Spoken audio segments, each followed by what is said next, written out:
Assalamualaikum warahmatullahi wabarakatuh. Perkenalkan, nama saya Dr. Bakhtiar Dwi Kurniawan, dosen di Ilmu Pemerintahan Fakultas Visipol Universitas Muhammadiyah Yogyakarta. Pada kesempatan saat ini kami ingin memaparkan terkait dengan rencana pembelajaran daripada mata kuliah Kepemimpinan Politik dan Pemerintahan. Dalam sesi ini kami ingin jelasin terkait dengan deskripsi singkat tentang mata kuliah kita. Pertama, mata kuliah kita ini bertujuan untuk menjadikan mahasiswa memiliki pemahaman dan kemampuan di dalam kepemimpinan, baik yang akan berpengaruh dalam kehidupan di pemerintah, swasta, ataupun di sektor sosial seperti itu. Mata kuliah ini juga ingin membekali mahasiswa menganalisis persoalan kepemimpinan dalam organisasi baik di pemerintah maupun di luar pemerintah. Dan secara administrasi kami sudah menyusun RPS ini dan sudah disahkan oleh Kaprodi, yaitu pimpinan kami di tingkat program studi.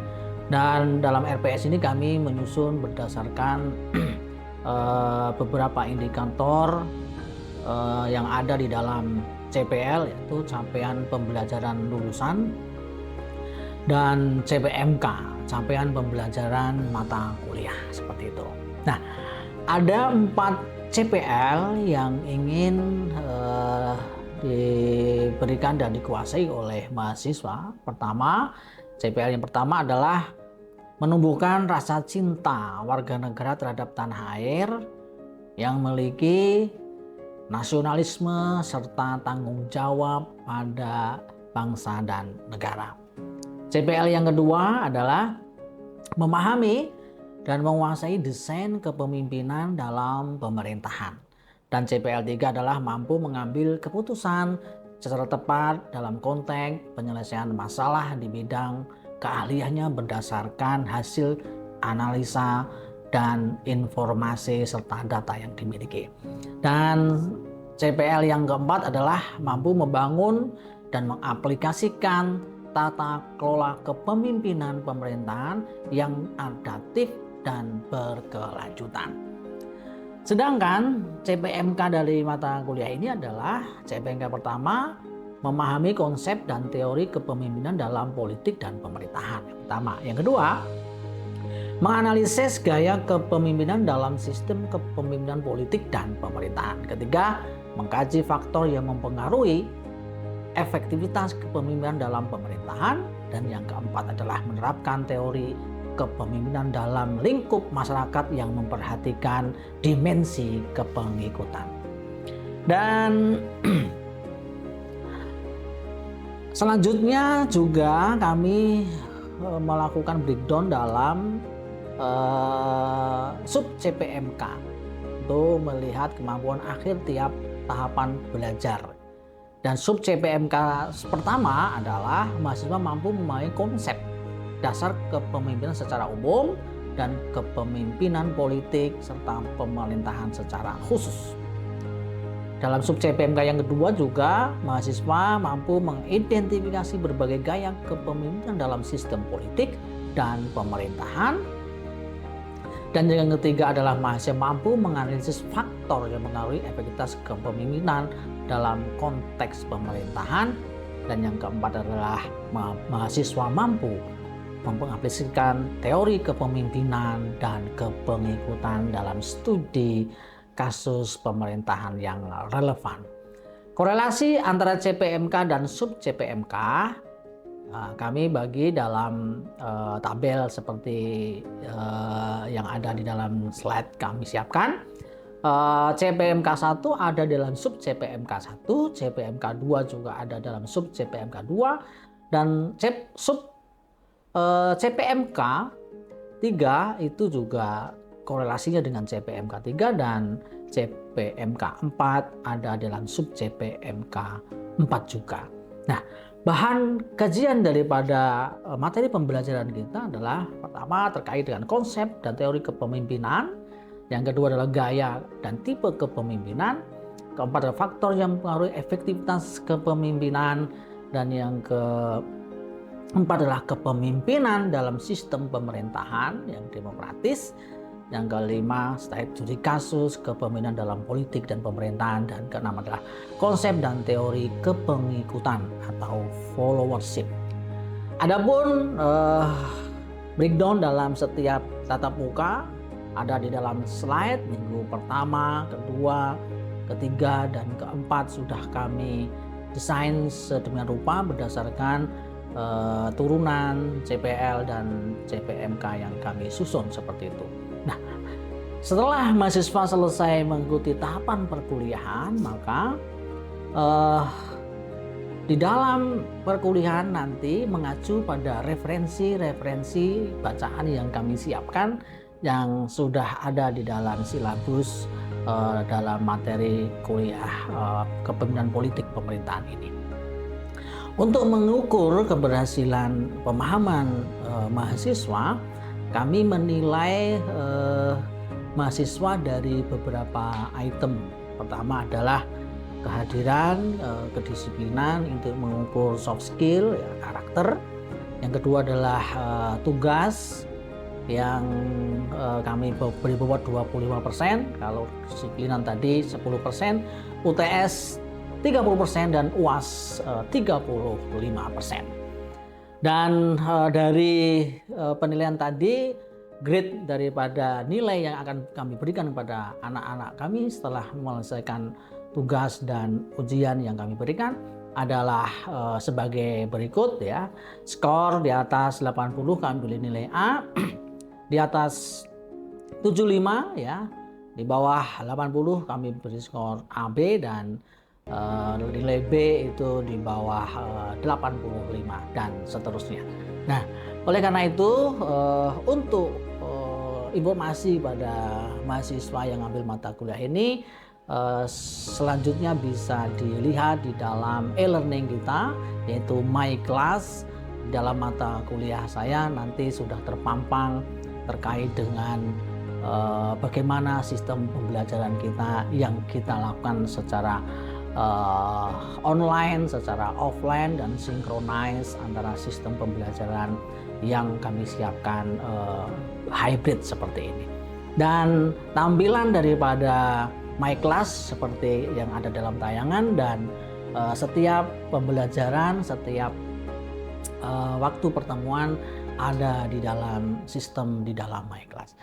Saya kira penjelasan singkat dari rencana pembelajaran kita seperti ini mudah-mudahan bisa dipahami, dan jangan lupa untuk akses kepada My Class e-learning kita bersama.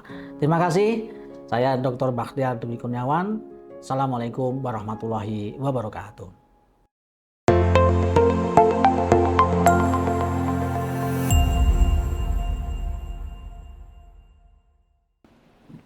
Oke, Assalamualaikum warahmatullahi wabarakatuh. Baik, terima kasih anak-anakku semuanya. Kita lanjutkan perkuliahan kita pada hari ini tentang kepemimpinan pemerintahan, dan kita sudah membahas banyak hal terkait dengan kepemimpinan atau leadership. Pada pertemuan kali ini saya akan menjelaskan sisi lain dari kepemimpinan atau leadership yang jarang disorot, yaitu followership. Sehingga saya kasih judul leadership dan followership. Nah, kalau leadership kemarin kita sudah bahas banyak sekali, ya, panjang lebar. Seperti yang kita tahu, saya review pertemuan kemarin terkait dengan leadership. Kita akan banyak menemukan definisi pengertian daripada leadership itu sendiri. Ada ribuan, ya, keyword yang bisa kita searching dalam search engine ataupun dalam database kata leader dan leadership itu. Dan kita bisa melakukan banyak hal, ribuan pengertian daripada leader dan leadership. Dari itu kita bisa menyimpulkan bahwa kajian tentang leadership itu sudah banyak sekali menjamur ya. Kalau sebetulnya cara namanya overdosis seperti itu. Saking banyaknya kajian tentang leadership. Nah, kemarin kita belajar tentang bagaimana leadership itu dipelajari dan kita sudah mengingat dan mereview bagaimana teori-teori itu dijelaskan sejak awal. Sebagai pemantik dan pengingat, kemarin kita sudah belajar leadership dari banyak sisi. Nah, mulai dari teori Gridman yang menjelaskan leader dan leadership itu adalah sebuah sosok atau figur yang di dalamnya mempunyai kemampuan-kemampuan atau kapasitas-kapasitas yang dimiliki oleh sosok atau figur itu di dalam memimpin. Nah, itulah yang disebut dengan teori Gridman. Kenapa? Karena orang itu mempunyai kecakapan, punya keberanian, punya kekuatan, punya karisma. Nah, orang yang punya karisma yang bagus itu biasanya personality, kepemimpinannya itu kuat, maka disebut sebagai teori Gridman. Ada juga teori yang mengedepankan kayak karakter daripada sosok atau figur pemimpin yang kita biasa menyebut dengan teori trait itu seperti itu, atau teori sifat atau teori kepribadian. Nah, yang ketiga yang kita pelajari tempo hari, kita ulang lagi, kita ingatkan lagi bahwa ada kontingensi teori. Keberhasilan pemimpin atau kepemimpinan itu ditentukan oleh situasi dan kondisi. Maka disebut dengan teori kontingensi seperti itu. Nah, ada teori behavioral teori yang memberikan penekanan pada sisi kepemimpinan yang mengedepankan bagaimana pemimpin itu berbuat, ya, berusaha, mendorong orang-orang yang dipimpinnya mempunyai partisipasi, berkolaborasi untuk mencapai tujuan organisasi. Nah, itu teori behavioral. Yang selanjutnya ada teori yang kita pelajari kemarin, yaitu teori transaksional teori. Jadi ada leader, ya, pemimpin ataupun kepemimpinan itu untuk mencapai tujuan organisasi, untuk teamworknya itu bisa sukses berhasil, maka diberikan reward dan punishment ataupun yang namanya balasan ataupun feedback yang baik, yang feedback yang tidak baik, yang dalam hal ini adalah punishment. Yang ketujuh adalah transformasional teori seperti yang kita pelajari kemarin, pemimpin mampu mentransformasi, merubah yang dipimpin untuk mencapai tujuannya. Nah, teori tentang leader dan leadership di dalam mencapai tujuan organisasi sudah sedemikian banyak berkembang. Tetapi kita tidak boleh lupa keberhasilan organisasi mewujudkan tujuan daripada organisasi itu tidak hanya peran leader seorang, ya, tidak hanya peran leader sendiri, tapi ada peran yang lain. Apa yang sering dilupakan itu adalah peran followers atau pengikut. Yang pengikut diceritakan atau dicitrakan ya sebagai sosok yang pasif, yang tidak aktif.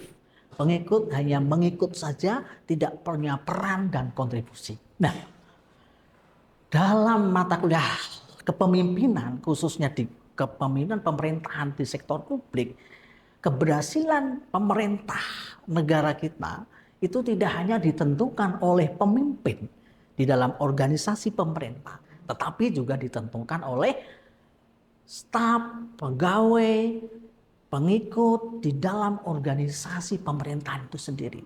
Leader tidak bisa bekerja sendiri tanpa peran dan kontribusi follower. Oleh karena itu kita perlu belajar follower, dan itulah mengapa follower atau followership itu penting. Nah, begitu anak-anakku, sampai di sini pengantarnya bisa dipahami atau ada pertanyaan sebelum saya lanjutkan? Oke, gimana Mas Haris?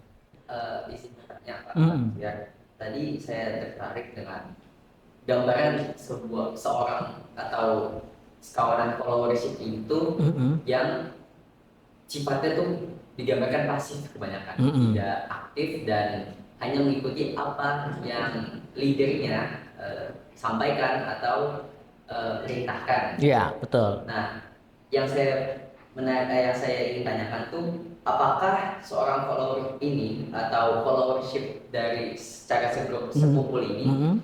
bisa menunjukkan sifat-sifat kepemimpinan juga walaupun memiliki pemimpin yang paling atas. Iya, Seperti itu. iya. Oke, pertanyaannya bagus. Jadi, kalau kita bedah dalam struktur organisasi, organisasi itu ada leader, nah, ada pemimpin, terus ada yang dipimpin kan. Nah, yang dipimpin pun dia mempunyai anak buah atau staf. Dia mimpin juga yang di bawah. Nah, dalam struktur organisasi, kadangkala dia berperan sebagai leader, tapi di satu sisi dan momen dia akan menjadi follower juga. Nah, sehingga dalam organisasi itu kadang changeable. Nah, itu yang nggak disadari oleh person-person yang ada di dalam organisasi. Nah, bahwa dia itu satu sisi follower, tapi di sisi lain dia juga leader bagi staff-staffnya. Nah, gitu. Nah, atau kalau dalam itu pemimpin top ya, middle dan itu front line seperti itu. Nah, seorang pemimpin yang baik tentu dia akan mengarahkan, ya kan, akan membimbing yang dipimpin untuk berhasil untuk sukses mencapai tujuan organisasi. Nah, disitulah pentingnya bagaimana seorang followers ya itu menjadi follower yang baik. Bagaimana follower yang baik itu? Follower yang ngerti, yang sadar posisi, ya, yang mengetahui peran dan kontribusi yang harus dimainkan. Leader memerintahkan A, kalau followernya nggak mau mematuhi, bisa jadi kegiatan, ya kan, program tidak jalan. Nggak mungkin leader menjalankan sendiri, ya kan? Nah, leader memerintah yang di bawah tadi, yang di bawah tadi perintah yang di bawahnya lagi. Nah, kalau ini terjadi pembangkangan atau follower tidak patuh, maka tujuan organisasi tidak berjalan, kegiatan tidak berjalan, program nggak berjalan, dan goal besar dari organisasi juga tidak berjalan. Nah, jadi begitu, Mas. Satu sisi memang follower itu butuh aktif, butuh berkontributif terhadap organisasi dalam konteks yang lebih luas. Jadi jangan hanya merasa menjadi leader, tapi juga dia itu, oh saya itu follower dalam sistem organisasi itu. Nah gitu. Ada lagi? Gimana Mas? Ya. Izin bertanya terkait materi tentang leadership dan followership. Barangkali ada contoh konkret itu terkait apa ya, kehadiran yang benar-benar menggambarkan secara nyata adanya leadership dan followership di Indonesia. Ya. Kita mendengar kata followers biasanya kan di media sosial ya. Kalian punya IG misalkan, kalian punya Twitter itu. Followermu berapa gitu kan? Ya, pengikutmu berapa? Ya. Semakin banyak pengikut, nilai seseorang itu, branding seseorang itu naik, ya kan? Nah, semakin kita bisa menarik pengikut yang banyak, maka pengikut itu akan berkontribusi kepada visi kita, misi kita, atau tujuan besar kita di dalam kehidupan itu. Nah, maka kadang-kadang dalam media sosial orang pengen memproduce sesuatu, memasarkan sesuatu, menggandeng orang yang punya follower banyak. Kenapa? Mampu mempengaruhi. Dan tujuan organisasi ataupun marketingnya berhasil. Karena apa? Spreading informasinya bisa banyak. Nah, bagaimana peran dan kontribusi konkret daripada followers ya. Followers yang baik adalah followers yang pertama mau mendengarkan. Yang kedua, mengetahui daripada peran dan posisinya. Yang ketiga, followers yang tahu tujuan organisasi. Jadi loyalitas di dalam organisasi itu kepada pemimpin itu ditentukan karena tujuan bersama. Sehingga di dalam organisasi itu antara leader dan follower itu saling mempengaruhi, saling berkontribusi, jadi sifatnya mutual. Nah, tidak bisa leader sendiri atau follower sendiri. Nah, itulah contohnya bagaimana interaksi di dalam organisasi, apalagi organisasi pemerintahan, itu harus saling berperan dan berkontribusi. Bayangkan pemerintah ya, pemerintah presiden. Nah, dia punya anak buah itu namanya followers. Dia merintah anak buahnya, bagaimana kalau anak buahnya nggak menjalankan? Program tidak berjalan. Pak Presiden punya program MBG, ya kan? Nah, tetapi anak buahnya nggak menjalankan program itu, followernya nggak menjalankan, maka program tidak berjalan.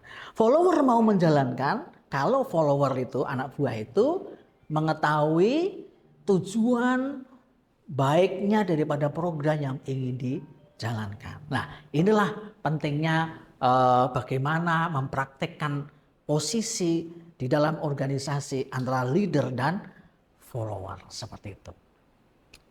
Gitu. Nah, kita bisa bergerak ke yang lain, ya. Tetapi kita bisa tahu bagaimana kehidupan itu memberikan perhatian yang lebih besar kepada leadership itu sendiri. Keberhasilan organisasi sedikit banyak yang disorot adalah leader. Jarang menyorot yang namanya follower itu sendiri. Maka saya sering bilang di dalam organisasi itu hubungannya adalah mutually influence. Jadi antara pemimpin, ada leader dan yang dipimpin follower itu saling mempengaruhi. Oleh karena itu saya ingin mengatakan bahwa organisasi itu bisa berhasil, peran leadership iya, tapi followership juga iya. Leadership penting, followership juga tidak kalah penting. Maka kita perlu belajar yang namanya followership. Nah, tetapi kenapa followership yang penting itu seolah-olah terlupakan? Seolah-olah luput dari perhatian. Seolah-olah orang nggak ngerti. Karena apa? Karena perspektif ya, point of view daripada masyarakat terlanjur melihat yang penting itu leader. Followers itu kurang penting. Ya. Leader itulah yang menjadi kunci keberhasilan. Followers tidak. Leaderlah yang aktif, follower tidak aktif atau pasif. Nah, itu yang pertama. Yang kedua, hierarki di dalam organisasi itu yang secara umum kita tahu posisi leader itu selalu di atas, ya kan? Followers, staff di bawah. Inilah menyebabkan pikiran dalam ingatan kita bahwa leader itu subordinat daripada leader. Jadi dia subordinat, selalu di bawah. Nah, ini sebenarnya kurang pas di dalam sistem organisasi yang ideal, yang secara bagus. Mungkin strukturnya memang begitu, tapi peran dan fungsinya yang tidak boleh selalu berada di bawah. Nah, ini loh. Maka perhatian-perhatian terhadap leadership jauh lebih besar. Karena apa? Negatif point of view, struktur. Banyak pelatihan kepemimpinan, tapi tidak ada pelatihan kepengikutan. Training leadership, tapi nggak ada training followership. Seperti itu. Anda mungkin menyadari ya, banyak sekali seminar kepemimpinan, ya kan? Tapi tidak ada seminar kepemimpinan. ikutan training, leadership training, basic leadership training, tapi tidak ada followership training. Nah, itulah mengapa kita perlu belajar yang namanya followership. Nah, gitu. Nah, kita mulai bisa bergeser, memberikan perhatian dalam organisasi kita, itu perhatian yang menitik beratkan kepada sisi follower, begitu. Kenapa? Karena sudah ada yang memulai meneliti tentang followership, mulai dari Robert Kelly, mulai dari Ira Halef, ya. Sekarang yang terbaru adalah Barbara Kellerman yang memberikan perhatian lebih besar kepada sisi followership. Followership sisi lain daripada leadership. Followership adalah leadership yang terlupakan. Nah, ini kita kenalkan supaya anak-anakku semua mengerti, memahami bahwa di dalam organisasi itu tidak hanya leadership, tapi juga ada followership. Di situ bisa dimengerti, coba diendapkan dulu, dipikirkan. Kalau ada pertanyaan, silahkan bertanya. Oke, Mbak, gimana? Terkait followership ini, apakah semua individu bisa memiliki followership yang bisa berperan aktif? Dan mungkin ada nggak sih batasan-batasan yang menjadikan followership itu ini ada batasan untuk tidak melebihi daripada leader di suatu organisasi itu sendiri? Mungkin itu saja. Ya, oke.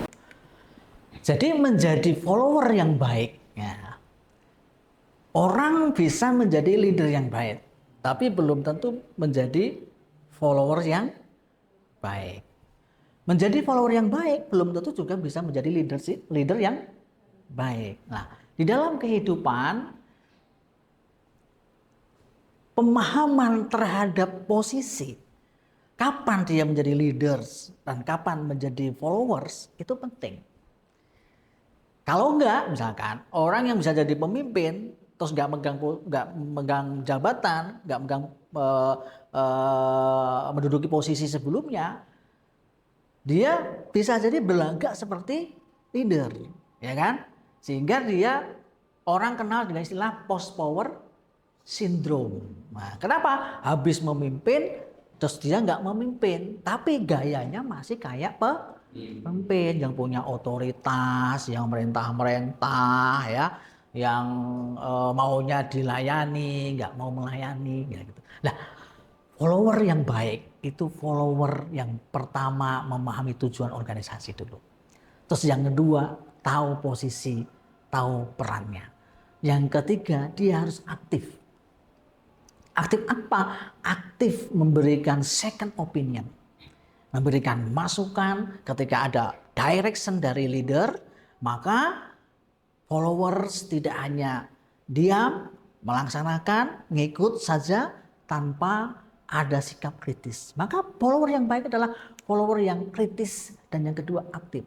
Apa? Aktif memberikan masukan, memberikan kontribusi, daya upaya supaya pertama tujuan organisasi berjalan, leadership-nya juga bisa berjalan efektif seperti itu. Nah, maka kalian perlu belajar bagaimana menjadi follower yang baik, follower yang mau mendengarkan, yang mengetahui tujuan organisasi, follower yang memberikan kontribusi, masukan, second opinion secara lebih aktif lagi.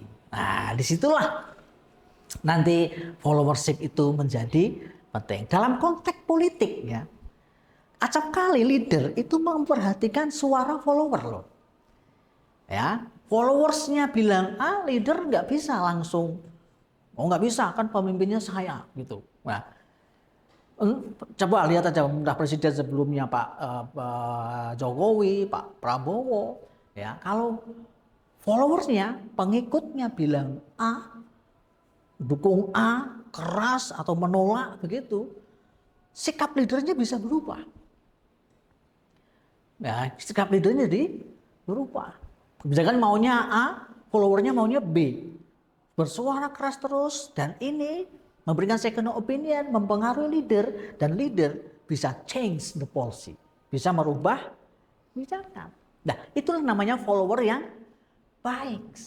Follower yang aktif memberi masukan, follower yang kritis dalam perspektif untuk mencapai tujuan organisasi. Kalau dalam konteks bernegara adalah tujuan kita bernegara.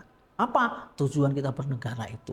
Ya kesejahteraan masyarakat, ya keadilan sosial. Itu yang utama seperti itu. Nah, itulah mengapa followership itu penting.